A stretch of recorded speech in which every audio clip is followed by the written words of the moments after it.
Terima kasih atas kesempatan yang diberikan. Tugas Bahasa Indonesia menjelajah dunia pustaka.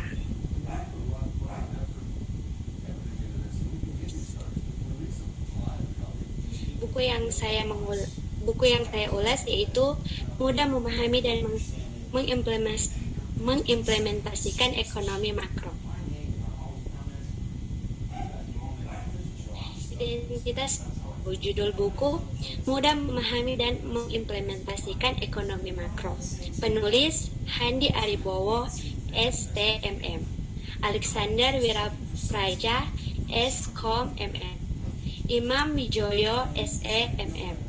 Penerbit Andi, tahun penerbit 2018. Hak cipta tahun 2018 dilindungi undang-undang. Alamat penerbit Jalan Beo 34-40 Yogyakarta. Volume buku jumlah halaman keseluruhan 240, jumlah halaman Romawi 14, jumlah angka bilangan 226, berat buku 3 hektogram, luas buku 16 cm x 23 cm, tebal buku 1 cm. Bahasa yang digunakan Indonesia, warna sampul merah Indian, hitam dan putih. Harga buku 91.000. Nomor ISBN 9786301007772. Lingkup penerbit nasional. Orientasi 1. Handi Aribowo, STMM, alumnus Teknik Manajemen Industri UPN, Veteran Jawa Timur, dan Magister Manajemen Universitas 1925 Surabaya. Ini merupakan dosen tetap Sekolah Tinggi Ilmu Ekonomi atau STIE IBMT Surabaya. Penulis lembaga penelitian dan mengabdi masyarakat atau FPM. Pengalaman kerja yang didapatkan sebelum menjadi dosen adalah bergelut di industri riset dan media massa, antara lain di PIC Bromo Surabaya, Asitlik Sulanti dan Sindo Trijaya VM Surabaya. Selain mengejar penulis, aktif menjadi konsultan manajemen, mengikuti kegiatan riset, narasumber seminar, penulis artikel di media massa, serta selaku founder 10-11 Event Origins untuk organisasi. Penulis aktif di Pagayuban LPMM se-Surabaya selaku buku masyarakat atau Humas. Kedua, Alexander Wirapraja, SKOM MM, merupakan dosen tidak tetap di program studi manajemen STE IBMT Surabaya. Sekarang, penulis menjadi dosen tetap di Institut Informatika Indonesia atau IKADO. Penulis memperoleh gelar Sarjana Komputer atau SKOM pada Fakultas Teknologi Informasi pada 2010. Kemudian memperoleh gelar Magister Manajemen atau MM, program Pasrasarjana Magister Manajemen STE IBMT Surabaya, lulusan tahun 2016. Terkadang masih aktif sebagai praktisi teknologi informasi dan penulis blog.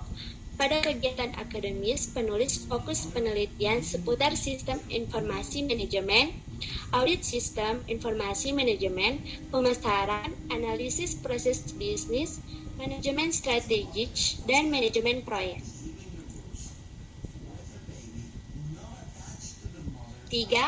Imam Wijoyo, SEMM, alumnus Sekolah Tinggi Ilmu Ekonomi atau STIE IBMT Surabaya dan Magister Manajemen Universitas Kristen Krida Wacana atau UKRIDA Jakarta.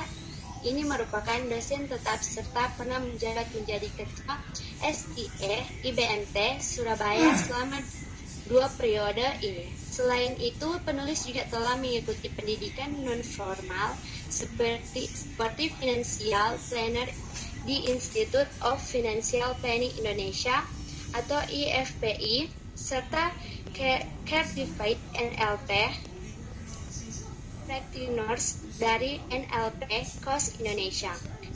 Penulis juga aktif selaku narasumber di radio, Suara Surabaya, trainer, dan motivator di kegiatan outbound. Selain itu, penulis juga aktif selaku bendahara di Yayasan Cendekia Utama yang menaungi Universitas DR Suetomo atau Unitomo Surabaya. Buku ini bermanfaat untuk kegiatan belajar mengajar, terutama bagi mahasiswa untuk memperdalam pengetahuan agar bisa lebih mengerti memahami tentang ekonomi makro. Buku ini juga sangat bagus digunakan bagi para pembisnis di dalam mengembangkan usahanya, dan buku ini sangat penting bagi instansi pemerintah yang berkaitan dengan ekonomi makro. Tafsiran. Gambaran buku ini yang pertama yaitu ekonomi makro yang berawal dari seorang ahli ekonomi dari Inggris, John Maynard Keynes, dalam bukunya berjudul The General Theory of Employment, Interest, and Money, tahun 1936. Kedua, pendapatan nasional yaitu kekayaan yang dimiliki oleh setiap negara. Peran pendapatan nasional sangat sentral dalam kehidupan ekonomi semua negara di dunia. Ketiga, analisis distribusi pendapatan adalah mempelajari masalah distribusi pendapatan. Terdapat ketimpangan yang tidak sama jumlahnya. Ketimpangan tersebut terjadi akibat adanya perbedaan keahlian, pendidikan, tingkat upah, jenis pekerjaan, dan lain-lain. Keempat, kependudukan dan ketenagakerjaan merupakan bagian penting dari suatu negara.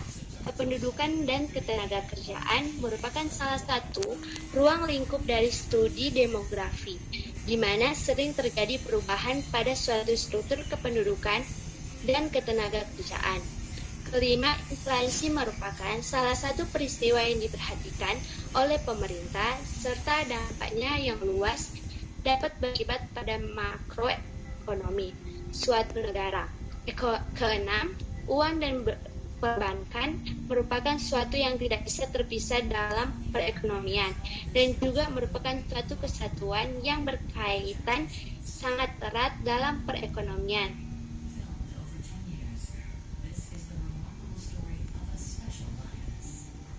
Ketujuh, kebijakan moneter merupakan salah satu cara yang dipergunakan pemerintah melalui bank sentral dalam rangka mencapai tujuan atau sasaran perekonomian. Salah satu wujud dari kebijakan moneter adalah mengatur peredaran uang. Kedelapan, kebijakan fiskal yang tercermin dalam penyusunan dan isi dari APBN dalam menjaga stabilitas perekonomian. Selain fokus pada kebijakan moneter, pemerintah juga harus memperhatikan kebijakan fiskal yang dapat dilakukan secara bersama dalam memperkuat dan saling menutupi kelemahan dalam instrumen kebijakan makroekonomi. Kesembilan, perdagangan internasional dan neraca pembayaran. Dalam perdagangan internasional, ada alat tukar yang dijadikan pembayaran internasional. Selain itu, perdagangan internasional tidak bisa lepas dari ekspor dan impor serta valuta asing sebagai salah satu alat pembayaran. Kesepuluh, pembangunan ekonomi daerah merupakan faktor pendukung kekuatan ekonomi Indonesia seperti sumber daya alam yang melimpah di berbagai daerah serta kuantitas sumber daya manusia yang banyak. Salah satu kunci sukses dari keberhasilan pembangunan suatu negara adalah pembangunan ekonomi daerah. Dalam buku ini juga disertai soal yang harus didiskusi dan terdapat studi kasus nyata yang terjadi di Indonesia. Evaluasi, buku ini terdapat keunggulan dan kelemahannya. Keunggulannya, buku ini memiliki warna cover dan desainnya yang menarik, dan juga judul buku ini banyak diminati oleh orang-orang dalam mengembangkan ilmu maupun mengembangkan usaha, dan untuk instansi pemerintah yang berkaitan dengan ekonomi makro. Buku ini juga sangat mudah dipahami dan dimengerti karena pengguna bahasa yang baik dan benar.